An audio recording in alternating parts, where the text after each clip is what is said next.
All right, I'm John Richards here on the morning show, and last time Bill Reed was in the booth, I said, Bill, you're always welcome back here.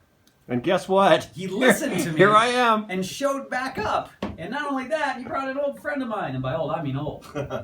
We're getting old, Dick Rossetti. We're getting long in the tooth. Long in the tooth. I got another DJ with me. Dick Rossetti's here. Hey, good to see you. Nice to see you. It's been a while. Yes, yeah, it has. It has been a few. Congratulations on your success. Oh, well, thank you. You're welcome. We will talk a little bit about our going way back. Yeah. To the radio days. And we have another man with us is here with us as well. And Isaac Olsen's here. Hello. Hi, thanks for having me. Of course. And Dick, I heard about the movie about you. Yeah. And that's all I needed to know. Uh-huh. Didn't need to know anything else. And then Bill Reed started telling me he was a cameraman. And I was like, he's getting better. He's actually MVP and associate executive producer. Wow. He is. Nice work. And more than that, too. He's in the film industry now. And between you two and my friend Marco, I try to have as many ex-NDJs here. And I was doing my research recently. They're still on the air. Turns out. Yeah. Yeah, turns out. Yeah, didn't know. Who knew? Yeah, didn't Who know. knew? I didn't know. I didn't know either. So,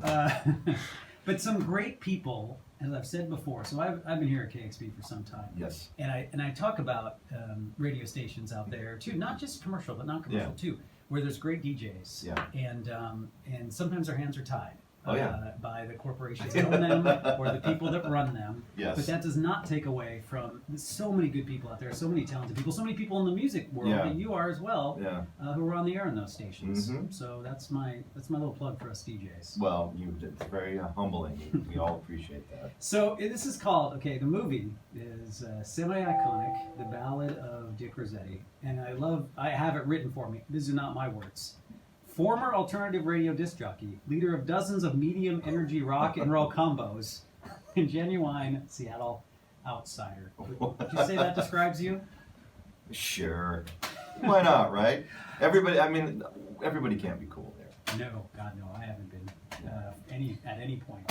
And Isaac, so tell me a little bit about the film. Tell me about, was it your idea? Were you approached? Did you say, I want to make a movie about this guy? What happened? It just kind of happened. Yeah. I'll start from the very beginning. Okay. Dick used to record most of his shows on these air check tapes that usually are used to critique DJs. Yeah. But he kept them.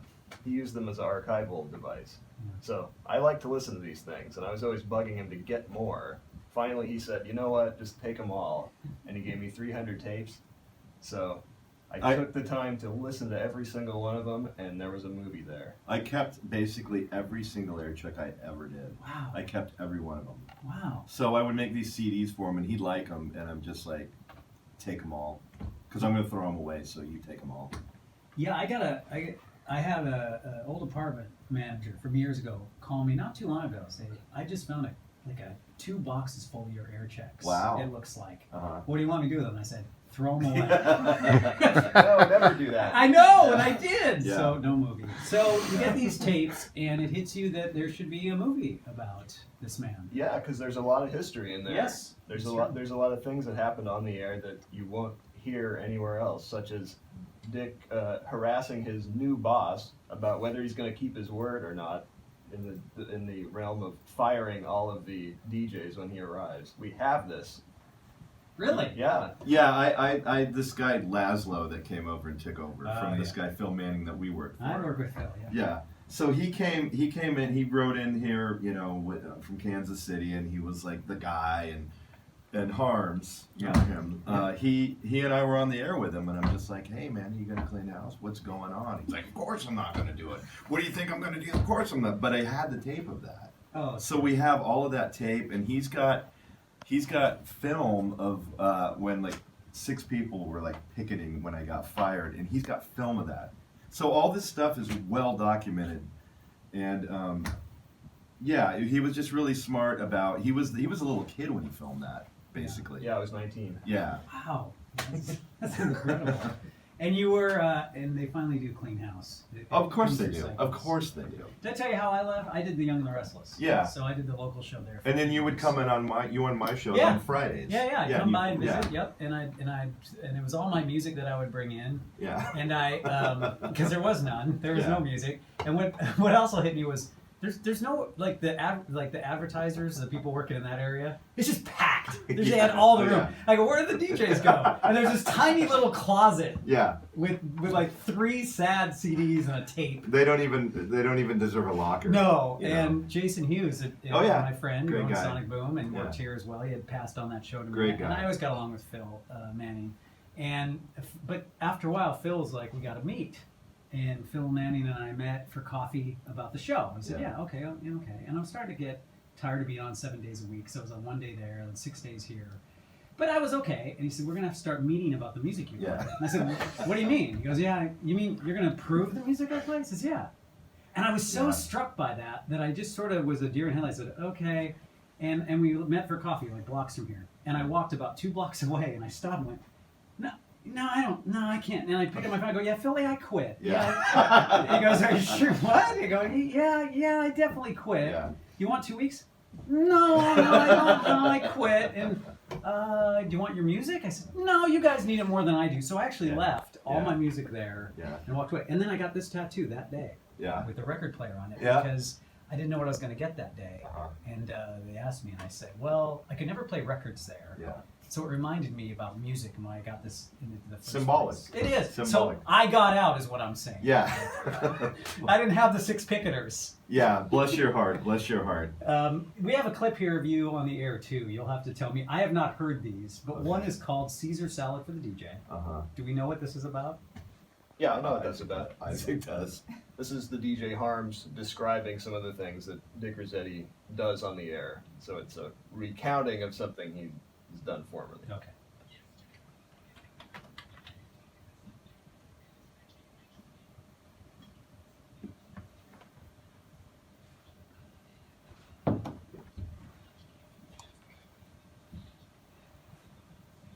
And out of nowhere, you go, Caesar salad for the DJ! and me, just like everyone else, kind of scratches my head and goes, what's Rossetti talking about? All of a sudden. I like hearing Harms again. I hope he's doing well. He's a friend of mine. Big too. shot in L.A. Yeah, he's a big shot. Yeah. Man. That guy's always been a big shot. Yeah. So you are someone that I always appreciated about you on the air is you didn't have that filter. And I mean that. I'm not even kidding. Like it's funny, but to be able to say what you're going to say, because we're all weird when we get on the air, and we get a little weirder when we're talking one way to people. But to let that filter go, I think is important. But in your environment, in a commercial radio environment, that's a little harder to do. Yeah, and I got to tell you, because I was there from '98 to 2003. I got fired for a year. I came back, and in that year, I got on meds. So when I came back, I didn't care. I didn't care. Better living through chemistry. It works for me. Anybody you thinking about it? Do it. Do it. So it worked for you. Yeah, it works for me. I won't smoke pot, but I will take chemistry. Don't listen to him. Semi-iconic, The Ballad of Dick Rossetti again is the film, and Bill Reed's a part of it, and we have Isaac Olsen here, the film's director, and I like the clips that I saw for the trailer too. Can you tell me a little bit about it, where it's showing and when? It's showing at the Tacoma Film Festival, Monday, October 9th at 9 p.m. And did it turn out like you wanted it to turn out? Did he help out at all? Or is it just you? Or did you get full cooperation? Oh, I got his full cooperation. We only got into a few minor kerfuffles. Lovers spats. Yeah, but even that was near the end of the process. I see another clip here, and it says Grunt Truck in it. Yeah, this is a good one. Is it a good one? This is a good one. Okay, let me just play it. Christina, Yeah. you remember Hard Rock and Grunt Truck, don't you? No.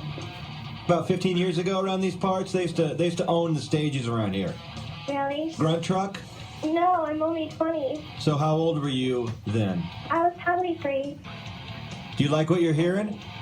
Well, not really. Okay. I wanted to check about Grunt Truck. No, I don't know who they are. That's work. That's what happy to interact. Yes. You know when now my ex-wife, she, what was it? The first time I sent her, I think, the first date we ever had, whatever. It turns out this was a sign of things to come that I should have seen coming. She said later, we went out on a coffee or something, and later she told me, later I went out on a date with a guy from Grunt Truck. Wow. That's rock lineage. Yeah, I was like, oh, Yeah. okay. that should have been the sign. That Well, maybe you know, once you go on a date with me and it's just not that great, Maybe- and then you're like, is anyone in Grunt Truck available? I'm not- Oh, the bass player. the non-singing bassist. Yeah, maybe you might want to think the coffee dates because you had the coffee date with Phil Manning and you had that. So maybe coffee is not working for you. Should told I'm me. trying to think now.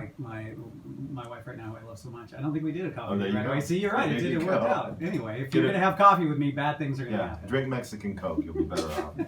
Dude, what are you up to now? You played music for years too. You're in a lot of bands. I saw you play live a few times. Yeah, well, Bands and- we have the Ball Bag group now, Yeah. which we're doing quite good, and I'm working on a jacket. It's called the Dickie Pie 420. It's a hemp lining. It's Kevlar, so this is the world we live in now. You need protection. Jeez. So we've More just for the got job. some orders from Macy's and Nordstrom, so we're doing okay. You're freaking me out. Yeah. The film is on Monday, October 9th. It's down in Tacoma, the Grand Cinema, and I'm sure available other places after So- that. Yes, soon, but worth coming down to Tacoma to see this thing. Yeah, the film festival down there's good stuff too. Yeah, they've morphed into something quite formidable. Yeah. There's films you're not gonna see everywhere, and they debut a lot of great films. I know a little bit about it, so nice Well- work. Thank you. Yeah. Again, the film is called Semi-Iconic: The Ballad of Dick Rossetti. Always good to have you on the air. Thanks, man. Always welcome Appreciate here. that. Yeah, of course. And when I was over there, I told Bill the same thing. Really good people over there, really good DJs. You guys were always cool to me when I was over there trying to figure it out and supportive of my work, so I always appreciate that. And Bill, next time, what are you going to have next time for us? I'll be here in a couple weeks, probably promoting the new Kevlar hemp clothing line from Dick We'll be, Rossetti. we'll be world premiering a new Ball Bag track. Excellent. I look forward to it. Yeah. All right. This one's called Radio here on Listener Howard, KEXP. Good choice. We did it!